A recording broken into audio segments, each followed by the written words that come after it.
Kasih Pak Rektor, Prof. Mudi.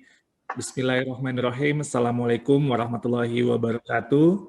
Waalaikumsalam warahmatullahi wabarakatuh. Salam sejahtera buat kita semua. Shalom, Om Swastiastu, Namo Buddhaya, salam kebajikan.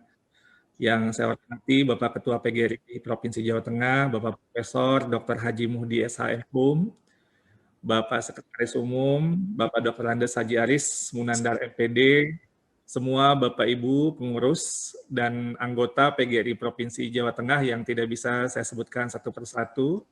Semoga semuanya dalam keadaan sehat walafiat, lahir dan batin, karena dalam masa pandemi kita tidak bosan-bosan ini mengingatkan dalam kondisi yang sekarang ini makin kita perlu waspada, jadi saya juga mendoakan Bapak Ibu dan keluarga semuanya ada dalam keadaan sehat walafiat. Amin ya rabbal alamin.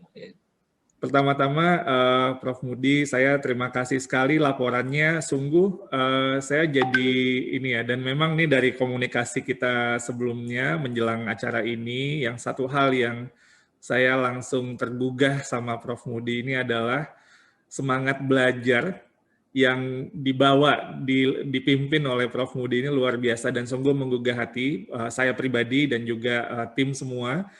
Dan saya melihat jiwa gurunya sangat kuat sekali dan itu beresonansi juga dengan saya, Prof. Mudi. Jadi terima kasih.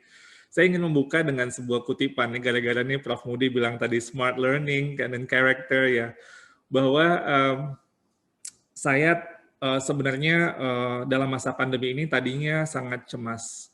Namun ada hikmah yang tidak kita kira-kira, bahwa memaksa kita keluar dari kotak kenyamanan dan membuat belajar gitu ya, bahwa sekarang ada daring dan kita terbiasa dengan daring gitu.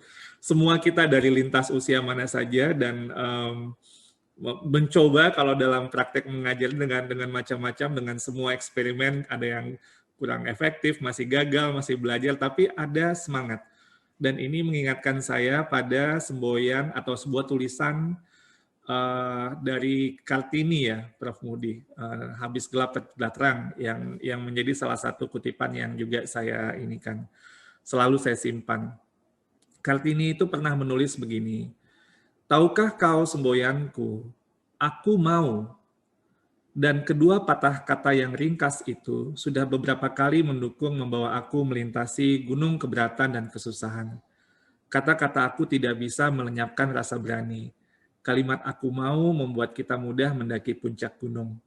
Dan inilah yang menjadi refleksi saya melihat guru-guru Indonesia pada saat ini, yang seperti tadi yang disampaikan oleh Prof. Mudi, guru-guru PGRI dengan semua bentuk komunitas dan ekosistem Smart Learning Center and Character itu luar biasa. Itu saya juga melihat itu sebagai terobosan yang bagus sekali.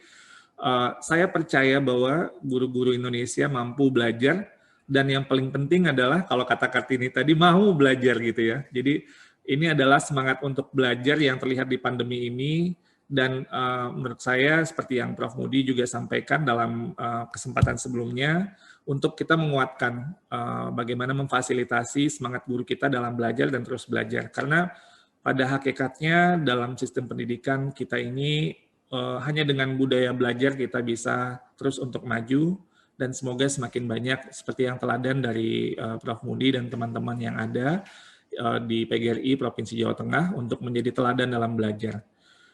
Hadirin yang berbahagia, terima kasih sekali lagi atas undangannya Prof. Mudi. Kita mudah-mudahan terus diberi panjang umur, jadi nanti kalau silaturahmi saya bisa ke Semarang gitu ya, ke Jawa Tengah, jadi nggak virtual. Tunggu Bapak. Terima kasih, Prof. Karena sebenarnya sekarang jalan darat sudah cukup nyaman sebenarnya kalau mau ke Semarang ini. Iya. Tidak lama, Pak. 4-5 jam sampai. Terima kasih Prof. Mudi, dan kesempatannya bagi saya. Mungkin nanti kita mau ingatkan waktu juga ya Prof, karena mungkin saya juga ingin dari teman-teman dari anggota PGRI di Jawa Tengah untuk mungkin menyampaikan masukan, pertanyaan kepada saya. Jadi saya mungkin berbicara, saya patok mungkin nggak lebih dari 10 atau 15 menit, karena nanti kita sampai kira-kira sampai jam 12 ya Prof Mudi, saya harus ada agenda lain juga. Tapi mudah-mudahan nanti mohon diingatkan saya gitu. Ya Pak. Baik, saat ini kita tahu kondisi kita tadi yang Prof Mudi bilang kebutuhan guru, dan kami menghitung sekali Prof, dan ini karena kita ingin merencanakan, ada memang dari kemacetan di masa lalu yang sistem supply dan demand lah kalau kata saya. Jadi ketika ada guru yang pensiun tidak langsung diganti dan kemudian macet gitu ya, dan itulah kebutuhan untuk merekrut guru-guru honorer karena sekolah mau nggak mau harus butuh guru. Pada akhirnya kalau perhitungan kita pada saat ini dari sekitar 2,2 juta guru yang dibutuhkan untuk sekolah negeri, ini baru yang terisi sekitar 50-an%. Jadi kita memerlukan guru di sekolah-sekolah negeri, guru ASN, sehingga mereka bisa mengabdikan dirinya dengan baik dan dengan status yang jelas seperti yang tadi Prof. Muda, dan juga dengan kesejahteraan yang juga baik gitu ya. Itu yang memang menjadi kita perjuangan bersama-sama. Nah, kebutuhan 1 juta guru ini dapat dipenuhi dari, kita bisa hitung dari guru honorer yang ada sekitar 742.000, artinya ini adalah potensi yang bisa kemudian untuk mengisi kebutuhan kekurangan guru tersebut. Namun ternyata masih ada sisa 275.000, dan ini luar biasa Prof. Ini kerja kita nanti di LPTK. Siap, untuk bagaimana mengatasi ini, perlu ada inisiatif, inovasi crash program sehingga layanan kepada anak-anak kita bisa lebih baik.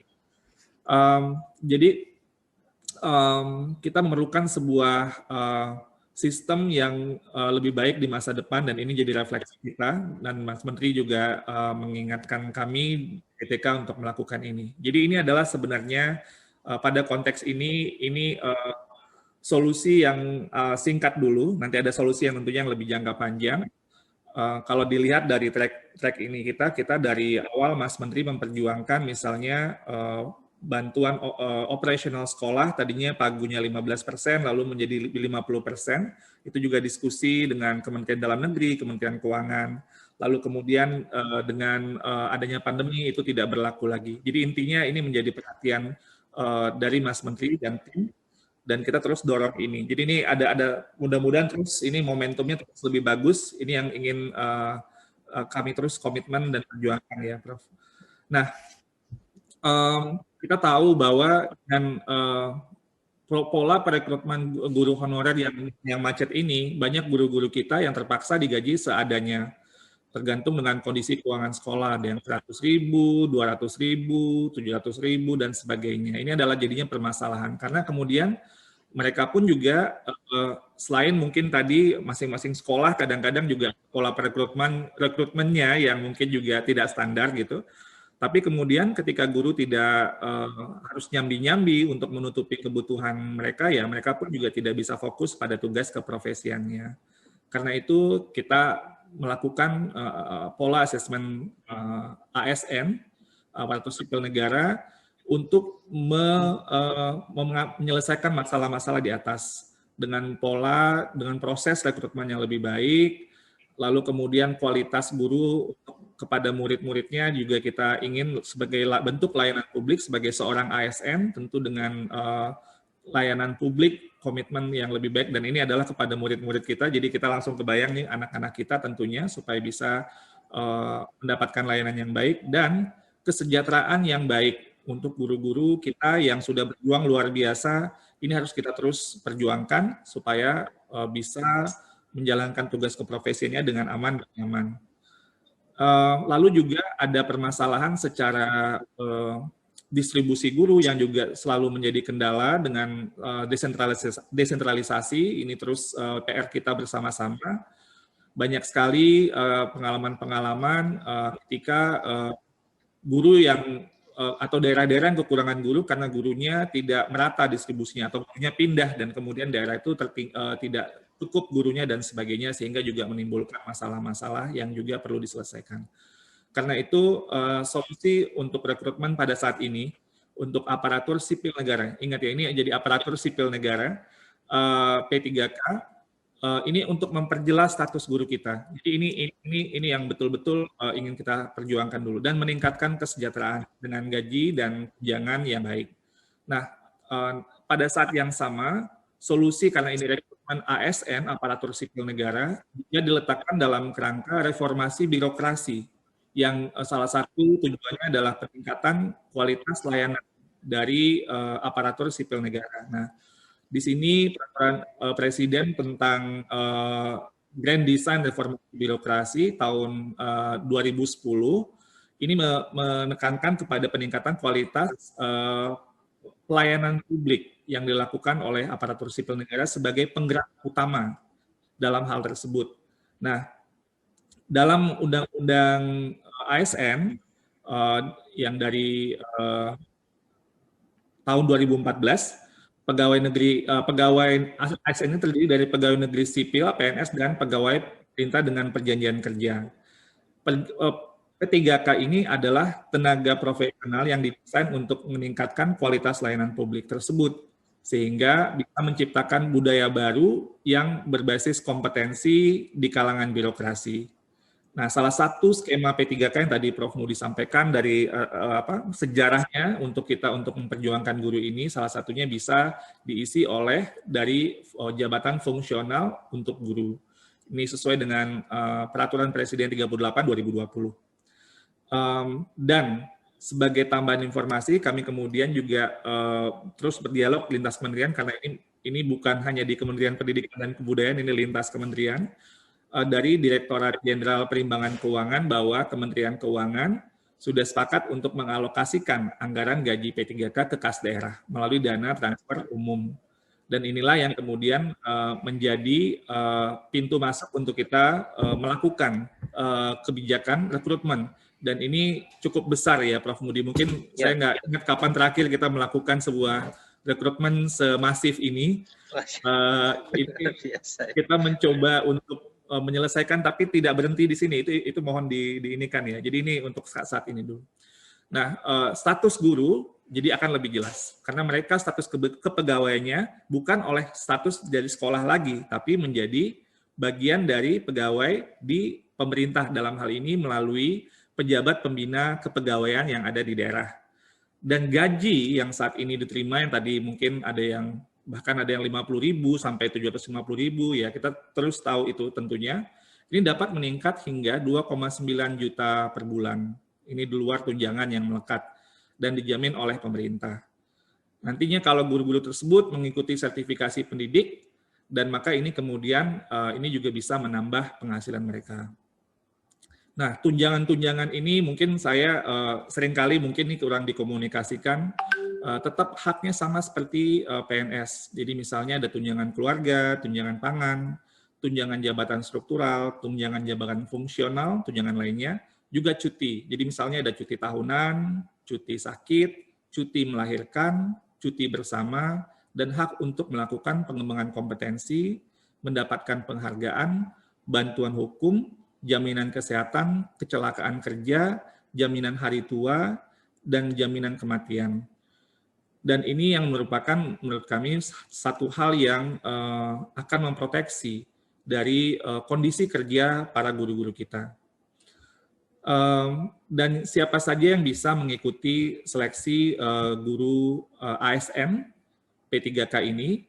Pertama, guru honorer yang saat ini sudah aktif mengajar dibuktikan oleh Dapodik. Kalau tidak ada NUPTK tidak masalah, bisa menggunakan NIK.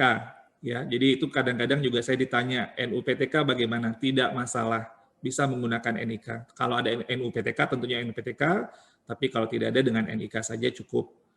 Lalu kemudian individu yang selain dari yang aktif mengajar saat ini, yang sudah bersertifikat pendidik melalui PPG, itu juga bisa ikut mendaftar. Dan guru yang pernah tercatat di Dapodik, walaupun di tahun-tahun terakhir namanya sudah tidak tercatat di Dapodik pun juga bisa untuk mendaftar. Nah, ada hal yang juga dikhawatirkan yang ingin juga saya klarifikasikan dalam hal ini adalah persaingan dengan guru-guru lain.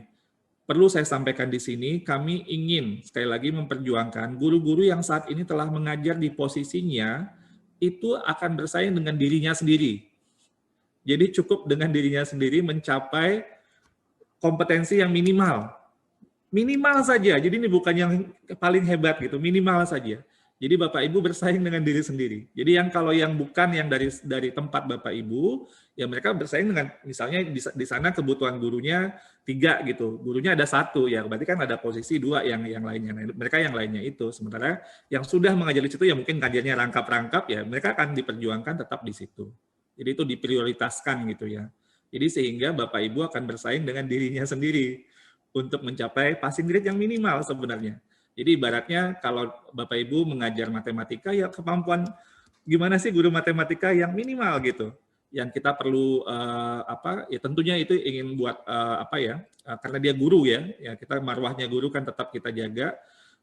Guru bahasa Inggris atau guru IPS ya itu nilai minimalnya dan tapi dia bersaing dengan dirinya sendiri.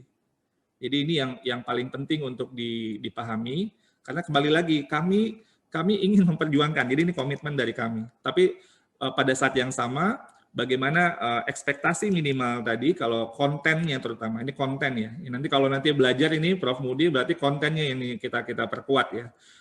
Karena itu yang menjadi fundamental sekali. Dan juga ada nanti pada saat ini tim GTK sedang bekerja keras, Bapak Ibu semua, untuk juga turut membantu. Jadi saya waktu Prof. Mudi menyampaikan pesan untuk bahwa ada acara ini dengan kemudian rencana juga fasilitasi belajar, wah saya senang sekali. Karena teman-teman PGRI, waduh, sudah duluan ini, tapi sebenarnya kan guru bisa belajar ya, kalau untuk kontennya ya sekarang dari tahun kemarin juga sebenarnya bisa kan. Jadi sebenarnya kita terus bersama-sama ini bergotong royong ini bagaimana menguatkan, karena pada akhirnya yang nanti akan mendapatkan hasilnya tentunya murid-muridnya ya. Kalau gurunya kontennya makin kuat ya murid-muridnya yang jadi lebih ini.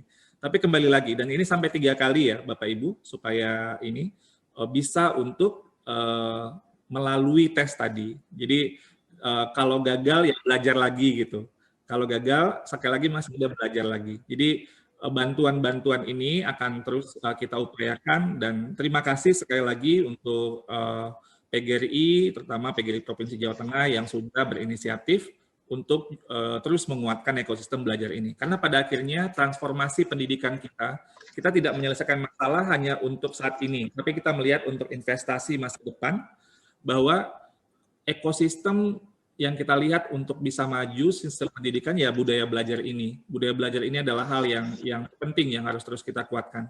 Tentunya teladan-teladan dari Bapak Ibu semua, terutama ini para pimpinan dari Prof. Mudi dan semua jajarannya adalah sangat penting untuk hal ini. Untuk pendaftaran ujian seleksi, kita masih berdiskusi dengan Panselnas. Ini ada tentunya Bapak Ibu tentu paham ya. Kami di sini kan Kementerian Teknis ini yang memberikan advice kepada yang akan melakukannya dari Kementerian Pan-RB dan Badan Kepegawaian Negara, tentunya dengan Kementerian Dalam Negeri dan KL lainnya, untuk terus memfinalisasi proses. Tentunya kita banyak hal yang kita pertimbangkan untuk melakukan secara logistik seperti apa, tapi kita mengantisipasi sekitar bulan Maret atau April pendaftaran ujian seleksi bisa dilakukan, dibuka, sehingga bisa langsung nanti mendaftar gitu ya. Dan proses ini nanti terdiri dari pendaftar bisa untuk memilih salah satu dari 3 kategorinya, apakah dia guru honorer atau individu yang memiliki sertifikat pendidik atau guru honorer K2, menginput nomor ID, bisa itu nomor registrasi K2 atau NUPTK atau NIK bisa cukup, atau nomor sertifikat pendidik. Setelah itu ada seleksi administrasi berupa seleksi berkas, berupa pernyataan tanggung jawab mutlak, KTP, surat lamaran, lalu pengecekan linearitas mata pelajaran dengan sertifikat pendidik atau latar belakang pendidikan. Ini bisa melalui Dapodik ya Bapak Ibu atau by system. Lalu pengecekan nomor mahasiswa, terkait ijazah dan jurusan. Ini juga bisa dilakukan by system. Ini seleksi administrasi. Lalu barulah kita masuk ke assessment-nya.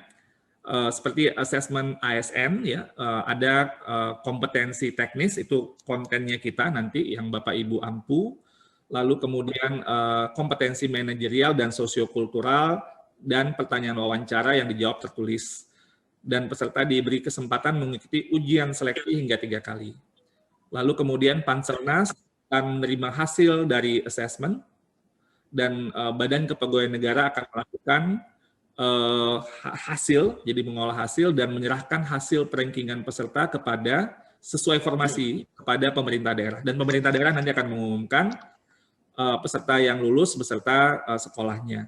Dan kemudian tahap akhirnya pemerintah daerah melakukan pemberkasan, membuat SK pengangkatan, dan menyerahkan SK pengangkatan serta kontrak tersebut kepada BKN.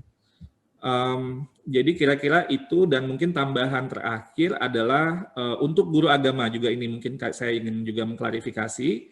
Saat ini kami masih dalam koordinasi dengan Kementerian Agama, karena menurut Peraturan Menteri Agama Nomor 16/2010, pengelolaan pendidikan agama pada sekolah di pasal 14, pengadaan guru pendidikan agama di sekolah diselenggarakan oleh pemerintah, dilakukan oleh Menteri, dalam hal ini Menteri Agama. Juga pengadaan guru pendidikan agama, dan juga kebutuhan jumlah guru pendidikan agama. Ini ditetapkan oleh Menteri Agama. Jadi kami terus berkoordinasi untuk mendorong pengajuan untuk guru agama untuk masa berikutnya.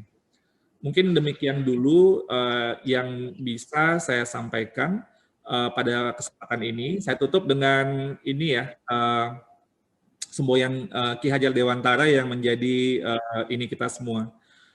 Ingarso Sungtulodo, Ing Madia Mangunkarso, dan Tuturi Handayani, bahwa dalam sebagai pendidik kita semua itu berlomba-lomba untuk menjadi teladan, lalu menjadi untuk menguatkan semangat, dan untuk mendorong pada kemandirian atau memberdayakan bersama-sama. Inilah yang sebenarnya esensi dari Merdeka Belajar. Mungkin itu Prof. Mudi dan Bapak Ibu semua, kita langsung bisa dialog, diskusi, tanya jawab. Assalamualaikum warahmatullahi wabarakatuh. Waalaikumsalam. Luar biasa Pak Dirjen.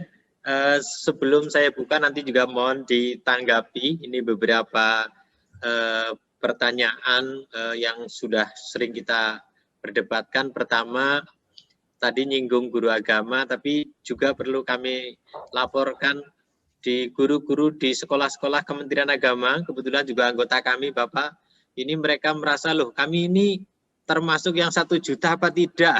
Karena Kementerian Agama sampai sekarang tidak ada informasi. Mohon Bapak juga bisa bantu ini, tidak hanya guru agama tadi, tapi juga sekolah-sekolah di Kementerian Agama. Bapak, saat ini kami akan melakukan bimbingan memang, atau sebut saja simulasi. Kita buka baru 4 hari ini ya, sudah 43.450 orang yang akan ikut.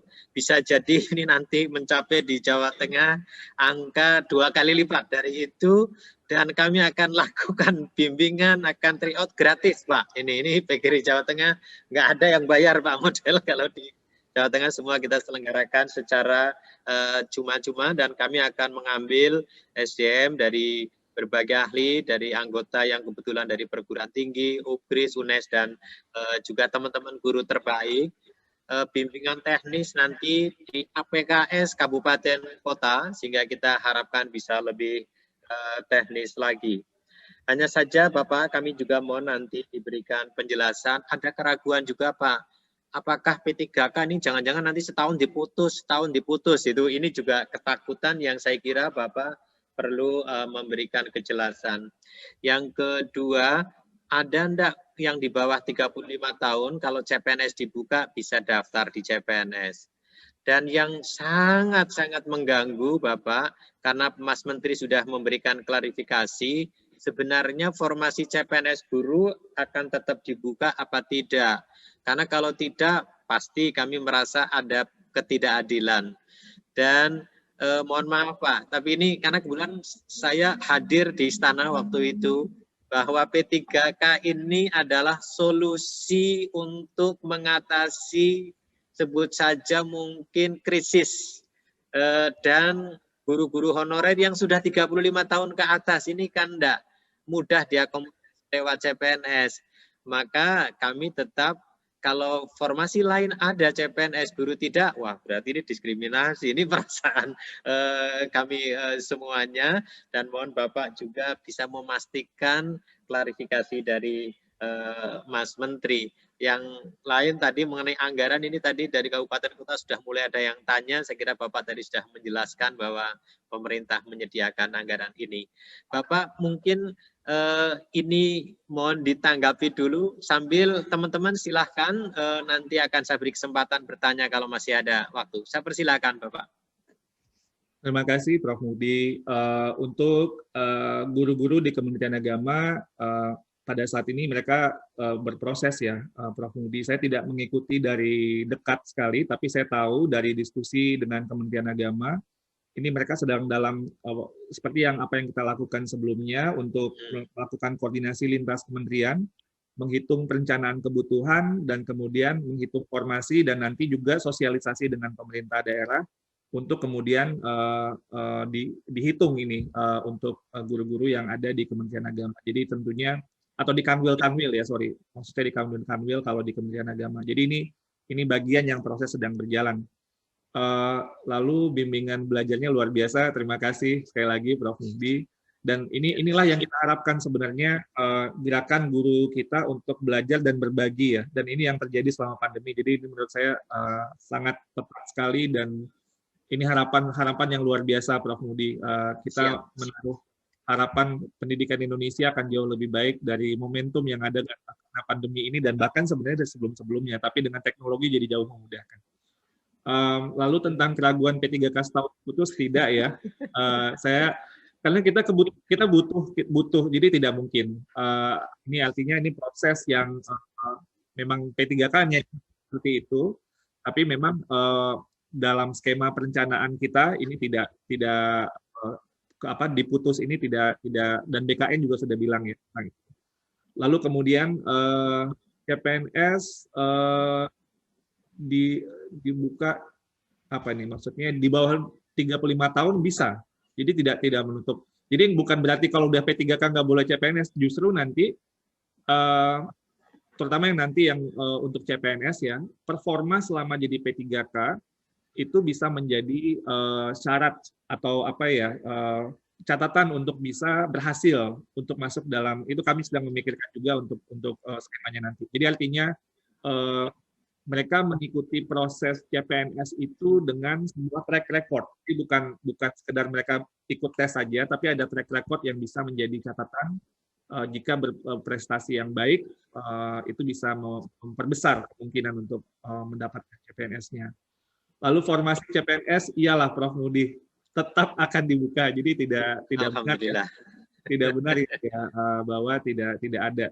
Jadi ini seperti yang Prof. bilang, ini kan kita step by step ya, karena ekosistem tata kelola guru kita seperti yang Bapak Ibu tahu, dengan desentralisasi pendidikan itu kan ada berapa? 514 tambah 34 provinsi, kabupaten kota dan provinsi. Jadi luar biasa sebenarnya.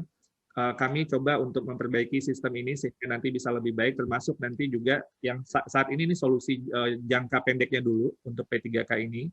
Tapi nanti ada solusi yang mekanisme yang lebih sustainable, yang berkelanjutan. Karena ya kita tahu kita sampai pada angka kebutuhan sampai 1 juta ini kan berarti sebelumnya sudah luar biasa ini profesi yang tidak optimalnya itu gitu. Jadi kita ini yang ingin kita selesaikan dulu, dan mudah-mudahan kembali lagi ini kita ingin memperjelas status guru-guru kita dan kesejahteraan mereka, dan mereka mendapatkan tunjangan dan jaminan kerja. Bahkan yang sebenarnya satu hal yang tidak ada di jaminan P3K adalah jaminan pensiun, karena dia nature-nya tidak perlu dia harus mengelola secara sendiri gitu. Dan tapi itu bisa dilakukan dengan pada akhirnya kalau yang PNS itu dipotong dari gajinya. Nah, kalau P3K sebenarnya mereka bisa untuk mengalokasikan secara mungkin sendiri maupun kolektif, sehingga benefit pensiunnya bisa sama atau bisa setara dengan PNS juga pada akhirnya gitu. Jadi tetap ada jalan keluarnya untuk itu. Terima kasih, Bapak. Baik, kami persilahkan teman-teman yang ingin bertanya. Nampaknya sudah mengangkat tangan ini. Mulai ada Pak Widodo Cahyono, Bu Wiki. Pak Widodo, saya persilakan. Halo, Pak Widodo. Baik, kalau enggak Bu Wiki, silahkan dibuka mic-nya.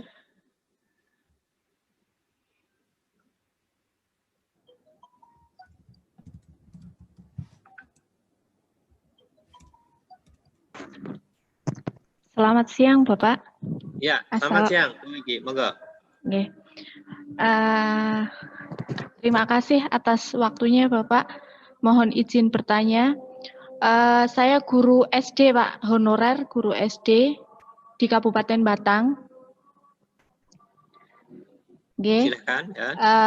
Izin bertanya, saya ada suatu pertanyaan.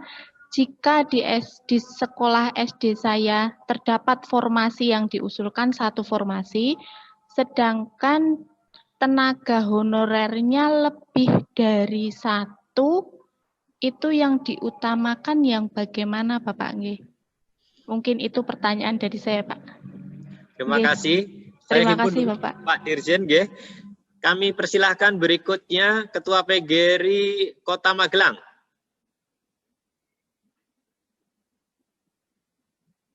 Dibuka dulu, Pak. Siap. Ya.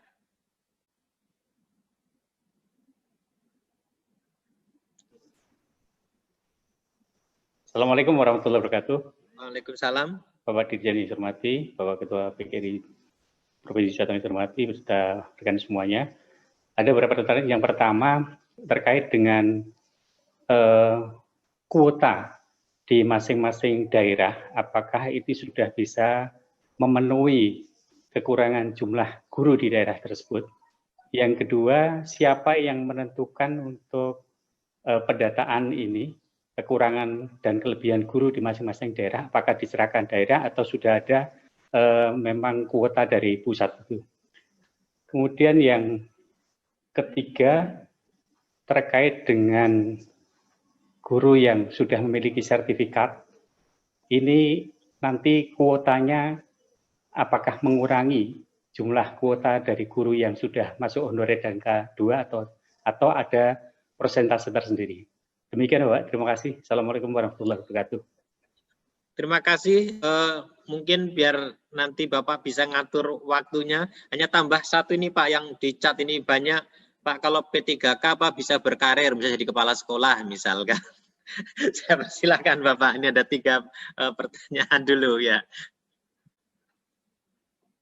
Baik, terima kasih Prof. Mukdi. Bu Wiki ya, dari Kabupaten Batang. Jadi intinya ini kalau ada formasi 1 dan guru honorernya 2, yang terpenting itu adalah kita harus mencapai batas minimum dulu, Bu.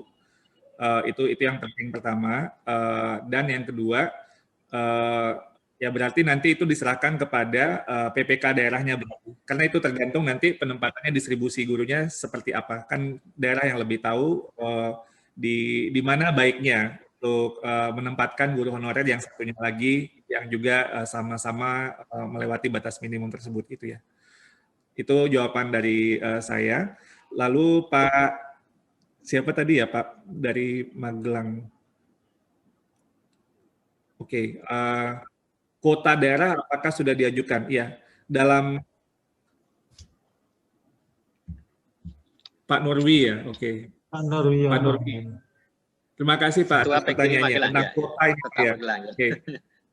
Pertama, siapa yang menentukan kota? Yang menentukan kota, kami sebenarnya kita memiliki data, Pak. Data kita itu sebenarnya cukup komprehensif. Namun tentunya yang memiliki otoritas itu ada di daerah. Itu tentunya kita melakukan dialog, sosialisasi, bahkan kami melakukan semacam coaching one on one gitu Pak ya. Waktu di kemarin itu selama bulan November Desember dengan semua dari pemerintah kabupaten kota dan provinsi untuk mencocokkan data dan kemudian sama-sama melihat peta dari kebutuhan guru, distribusi guru yang ada di daerah yang ada gitu. Jadi ini memang komunikasi terus kita lakukan untuk memastikan kebutuhan itu bisa sinkron gitu Pak ya antara data kita, dan mungkin kita juga bisa belajar dari data yang ada di daerah juga gitu. Tapi pada prinsipnya data ini hal yang terus kita koordinasikan dan sudah sosialisasikan ya Pak. Jadi ketika kemarin kita berdialog dengan daerah, kita bukan hanya dialog paparan aja di depan gitu. Kita udah ngobrol sama dari dinasnya one on one gitu. Jadi biar clear gitu ya data tersebut. Dan kuota diajukan oleh daerah masing-masing. Mungkin bisa nanti kalau menurut saya bisa dicek ke dinas setempat Bapak seperti apa yang sudah diajukan. Tentunya harapan kami diajukan secara maksimal ya Pak. Tapi beberapa daerah mungkin juga ada yang belum melakukan hal tersebut dan itu perlu terus didorong sebenarnya. Lalu guru yang sertifikat apakah mengurangi kuota? Pak, menurut saya kita butuh guru 1 juta. Terus guru yang honorer itu ada 342.000. Yang guru lulusan PPG dari tahun 2006 sampai 2019 saya hitung cuma 30.000 Bapak. Betul Pak. Jadi sebenarnya tidak akan, itu jauh banget. Kita butuh 1 juta Bapak. Jadi artinya itu jauh sekali, dan tadi makanya saya bilang sama Prof. PR kita di LPTK luar biasa ini karena harus mengejar untuk kebutuhan guru yang itu pun masih ada 200.000 guru yang kurang gitu kan. Jadi kita ini masih belum selesai ini sebenarnya karena masih banyak lagi PR-PR ke depan. Tapi jawabannya tidak. Ini akan jauh dari kebutuhan, gap-nya masih jauh gitu Pak. Itu mungkin dari Pak Nurwi ya. Yang terakhir tadi apa, Prof. Budi, saya lupa. Pak Nur masih ya tadi ya? Enggak, Pak Nurwi tadi, Pak Budi tadi tambah satu lagi pertanyaan tadi. Dari saya tentang karir Bapak. Bisa jadi kepala sekolah apa tidak? Iya. Bisa. Jadi nanti skemanya tentu ada proses yang berbeda gitu, tapi itu memungkinkan, dan bahkan kita akan kalau memang memiliki kompetensi itu bisa dimungkinkan untuk memiliki, dan bahkan menurut saya itu yang akan kita lebih pentingkan nanti, bukan statusnya tapi dari kompetensinya, sehingga bisa menjadi guru penggerak juga nanti ya, ikut pelatihan guru penggerak gitu, lalu menjadi kepala sekolah atau pengawas sekolah, mau jadi kepala dinas juga boleh gitu ya. Jadi ini artinya memungkinkan untuk itu, sehingga kita memiliki ekosistem pendidikan dari memang guru-guru yang berkompetensi yang baik gitu, yang tentunya bisa tujuannya itu kita satu fokus gitu. Fokusnya adalah melayani anak-anak, karena filosofi buat pemimpin sekolah kan sekarang lebih ke instructional leadership, untuk fokus kepada instruction, pembelajaran anak. Kepala sekolah kalau jadi pemimpin fokusnya ke situ. Pengawas sekolah ketika dia melakukan pengawasan fokusnya ke situ. Jadi yang pada akhirnya yang kita inginkan, ekosistem pendidikan kita itu betul-betul berpusat untuk melayani anak, karena memang itulah kelemahan kita yang utama selama berpuluh-puluh tahun, yang berbagai ini ya, studi kayak PISA kemarin salah satunya itu yang seperti kayak jalan di tempat gitu kita kan, karena akses sudah lebih bagus, tapi dari hasil itu yang menjadi PR kita bersama. Jadi kita ingin pemimpin yang memiliki kompetensi, yang bisa untuk memimpin, menjadi instructional leader, jadi pemimpin yang berfokus kepada pembelajaran murid. Itu. Jadi jenjang karir kepangkatannya sama ya Pak Dirjen ya? Bisa Pak, bisa nanti itu mengisi posisi-posisi untuk jenjang karir. Dan kan hak untuk mendapatkan kompetensi gitu ya Pak, penghargaan kan itu juga bagian dari untuk P3K. Termasuk kepangkatan ya Bapak ya? Kepangkatan itu kepangkatan apa Pak? Kepangkatan yang... Ya, kan kalau 3A ya, 3B dan selanjutnya? Kalau dia mengisi posisi yang lebih tinggi, dia tidak ada kepangkatan, tapi dia akan disetarakan dengan kepangkatan itu. Ada impasing ya Pak, betul ya? ada setaraannya gitu ya. Jadi kalau dia nanti mengisi posisi misalnya nih Pak ya, dia mengisi untuk posisi guru muda ke guru madya gitu ya Pak, atau jadi kepala sekolah gitu. Nah berarti nanti disesuaikan untuk setara dengan yang PNS untuk golongan tersebut. Baik Bapak, masih ada waktu berapa menit Bapak? Sudah lewat 4 menit. Oh, ini yang ngantri banyak sekali, tapi saya harus tanya dulu ke Bapak ini. Di chat juga luar biasa kalau. Saya udah Bapak memberi waktu berapa menit? Mungkin 5 menit lagi boleh ya, Prof. Muhdi. Baik, kalau 5 menit lagi, saya hanya akan minta nih Pak Dedi sudah lama, saya akan persilakan tanya, nanti beberapa pertanyaan di chat akan saya coba rangkum. Saya persilakan Pak Dedi. Terima kasih. Assalamualaikum warahmatullahi wabarakatuh. Waalaikumsalam. Sebelumnya saya mengucapkan terima kasih kepada PGRI Jawa Tengah yang memberikan pelatihan ya, nanti akan memberikan pelatihan. Itu sangat membantu kami. Kemudian yang akan kami tanyakan ke Pak Iwan, saya masih belum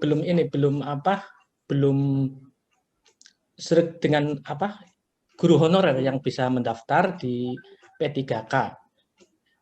Sedangkan guru honorer itu kan kami statusnya guru tidak tetap yang di sekolah negeri. Itu hampir semuanya guru tidak tetap di sekolah negeri, Bapak. Sedangkan mohon maaf yang dari swasta itu kan sudah punya status guru tetap yayasan. Guru tetap yayasan kan berarti mohon maaf bukan honorer ya, sudah punya gaji. Kalau yang di negeri itu kan honor lah, baru honor. Kemudian yang kedua, perbedaannya lagi, kami pernah menyampaikan ke PGRI Jawa Tengah tentang serdik yang diperoleh oleh guru honorer di dalam negeri, di sekolah negeri itu juga banyak sekali yang belum bisa cair, sementara di swasta kan sudah bisa cair karena SK-nya dari SK yayasan. Yang saya tanyakan ya tadi itu apakah status guru honorer guru swasta itu masuk kategori guru honorer, sementara jelas sekali mereka sudah pernah dapat in-passing dari dulu, sedangkan kami kesempatannya sepertinya malah belum ada. Sehingga nanti kalau misalkan seperti ini, kekhawatiran dari kami, mungkin dari teman-teman kami, itu justru berpotensi menggeser guru yang ada di sekolah negeri, Bapak. Mohon kami dibombongi, diberi pencerahan, Bapak. Mohon maaf bila ada yang kurang berkenan. Terima kasih. Assalamualaikum warahmatullahi wabarakatuh. Waalaikumsalam. Yang kedua ini ngacung terus, ini berombongan. Mbak Imania CS, saya persilakan. Ini dari mana nih? Monggo Bu Imania. Buka dulu Bu. Mic-nya masih merah. Ya. Ada yang saya guru agama di sekolah negeri Bapak. Terkait dengan formasi guru agama itu seperti apa ya kelanjutannya? Cukup? Ya. Baik Pak, mungkin menambahkan sedikit Pak. Ada lagi Bapak sebentar. Ya. Untuk yang serdik itu, GTT yang berserdik honorer itu gimana ya? Oke. Jadi Pak Dirjen apakah ada keistimewaannya? Ya, terima kasih. Pak Dirjen mungkin untuk tambahan saja, memang sering ke PGRI adalah teman-teman guru GTT honorer banyak yang sudah sempat mengikuti PPG. Baik PPG mungkin waktu itu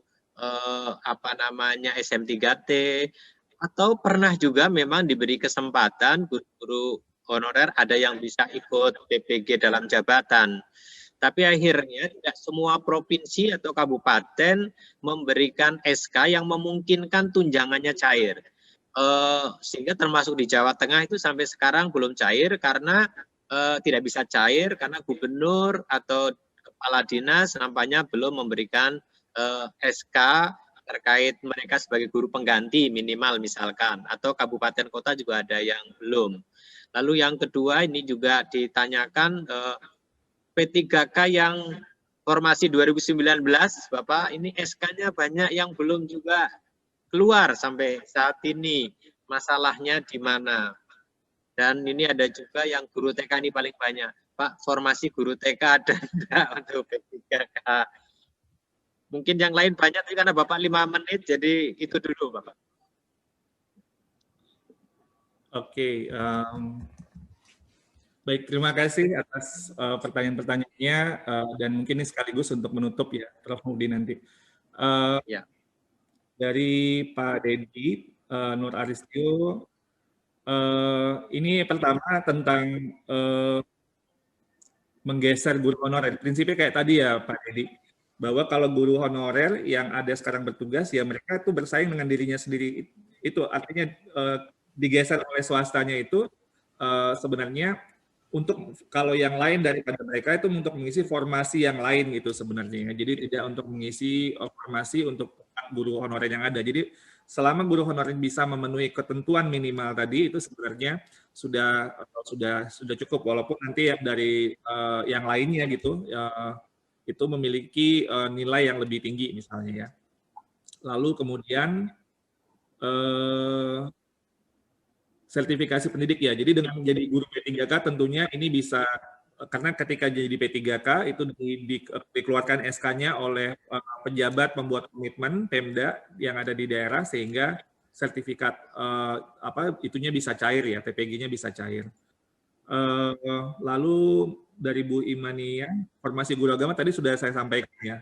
Pada saat ini kami berkoordinasi dengan Kementerian Agama untuk melakukan pencocokan data gitu ya, antara kami dengan Kementerian Agama untuk mereka kemudian nanti mengajukan formasi guru agama juga gitu untuk pengajuan berikutnya ke RB tentunya. Lalu untuk GTT yang bersertifikat, apakah ada keistimewaan? Ya, ini masukannya kami terima, ini juga masukan dari berbagai tentang ini akan menjadi pertimbangan nantinya untuk nanti kita terus harus diskusikan tentunya dengan Panselnas. P3K yang belum diangkat, ini Prof. Muhdi, ini ada di BKN ya Prof. Muhdi, yang tentunya ini masalahnya ini kalau karena itu dari pemerintah daerah juga ya, ada formasi dan lain-lain gitu ya untuk penyelesaiannya itu. Tapi kami terus melakukan koordinasi dan terus mendorong supaya guru-guru yang sudah lulus P3K ini bisa diangkat. Yang jelas dari regulasi dari Perpresnya sudah keluar. Jadi ini tinggal dari koordinasi dengan daerahnya supaya bisa untuk segera diangkat. Demikian formasi mungkin. TK ada Bapak? Formasi TK saya, kalau misalnya dalam perencanaan kebutuhan itu ada, menurut saya sih ada ya. Tapi mungkin nanti saya bisa klarifikasi nanti ya, Prof. Muhdi. Oke. Baik Bapak, ini luar biasa. Saya kira kami yakin 2.000-3.000 sampai 5.000 ini mengikuti acara ini, dan pengurus provinsi dan kabupaten kota se-Jawa Tengah hadir akan meneruskan kepada teman-teman di kabupaten kota, termasuk meyakinkan pada bupatinya, karena catatan kami kalau tidak salah saat ini baru 467.000 kalau tidak salah yang sudah masuk ke pemerintah Jakarta di Kemdikbud dari 1 juta yang kita harapkan. Artinya usulannya aja belum mencapai angka itu. Maka kita berharap teman-teman kabupaten kota juga mendorong bupati, wali kota untuk segera mengusulkan agar masalah guru segera bisa selesai, mumpung punya Pak Dirjen, Pak Menteri yang komitmennya tinggi untuk menyelesaikan masalah ini. Semua tergantung kita semuanya. Dan kepada teman-teman guru honorer, jangan hanya menyerahkan nasibnya kepada angka 1 juta. Karena catatan penting dari Pak Dirjen tadi, capai standar minimal, capai kompetensi minimal yang dituntut minimalnya seberapa, saya yakin kami mohon kebijakan Bapak, dan mohon sekali lagi Bapak, saya jamin teman-teman guru honorer sudah menunjukkan integritas dan komitmennya. Maka kalau saat ini Pak Menteri sering menyebut bahwa integritas, komitmen atau panggilan jiwa sebagai guru itu jauh lebih penting, mereka telah membuktikan itu. Dan selanjutnya Bapak, saya kira yang belum bisa kita lakukan secara baik di masa lalu, mereka selama menjadi guru harus terus mendapat pelatihan, pendidikan, atau pengembangan keprofesian berkelanjutan. Catatan kami waktu kami ke Cina, Bapak, ini yang belum kita lakukan. Di Cina itu kalau sekolah libur, guru-guru itu disuruh ke kampus, Pak. Jadi saya waktu itu menyaksikan sendiri di sebuah LPTK di Cina, justru libur sekolah, guru-guru diwajibkan mengikuti pelatihan-pelatihan di kampus-kampus, sehingga pada saat mereka masuk sekolah, membawa ilmu-ilmu yang mungkin sudah di-refresh dari perguruan tinggi. Kebetulan saya dari perguruan tinggi LPTK dan saya juga pengurus asosiasi LPTK swasta dari gabungan negeri. Saya kira ini bisa menjadi cara terbaik biar malah gurunya nanti jangan diomong begini Pak, sekolah libur, guru libur, kalau hari libur ikut libur, ya ini karena memang tidak disetting untuk mereka diberi tugas yang pasti. Perguruan tinggi saya yakin siap untuk bersama-sama Bapak membantu pendidikan kita lebih maju ke depan. Dan mohon izin kami akan mencoba memfasilitasi teman-teman untuk bersiap mengikuti seleksi ini. Mudah-mudahan pernyataan Mas Menteri berapapun jumlahnya yang lolos memenuhi standar minimal akan diangkat. Kalau itu yang terjadi, mudah-mudahan tahun ini jumlahnya maksimal. Pak Dirjen, terima kasih, sangat luar biasa kehadiran Bapak, dan kami menunggu betul bisa bertatap muka langsung di kampus, di PGRI Jawa Tengah. Hampir semua Dirjen GTK pernah Pak ke Jawa Tengah, Menteri juga semuanya pernah. Bapak waktu jadi Dirjen, kami belum tatap muka. Dengan Mas Menteri terakhir 3 hari sebelum pandemi, Bapak kami tatap muka dengan Mas Menteri, diskusi banyak, soalnya mungkin Bapak waktu itu ada, tapi Bapak belum dilantik jadi Dirjen, masih Dirjen lama. Mas Menteri waktu itu sudah sangat cemas dengan pandemi ini, tapi sudah beberapa kali kita melalui forum daring seperti ini. Luar biasa, kami banyak berharap dari Bapak, sukses, sehat untuk Bapak, kami akan terus bersama-sama Bapak memperjuangkan untuk pendidikan yang lebih unggul. Terima kasih Bapak, sekali lagi salam untuk keluarga dan teman-teman semua di kementerian. Kami selalu menunggu kehadiran Bapak di waktu-waktu yang akan datang. Pada teman-teman, terima kasih semuanya kehadirannya. Assalamualaikum warahmatullahi wabarakatuh. Waalaikumsalam. Terima kasih banyak Prof. Mukdi, Bapak Ibu semua, saya izin pamit ya. Terima kasih, salam. Sama-sama Bapak, terima kasih. Sehat selalu. Saya kembalikan pada Pak Sekum.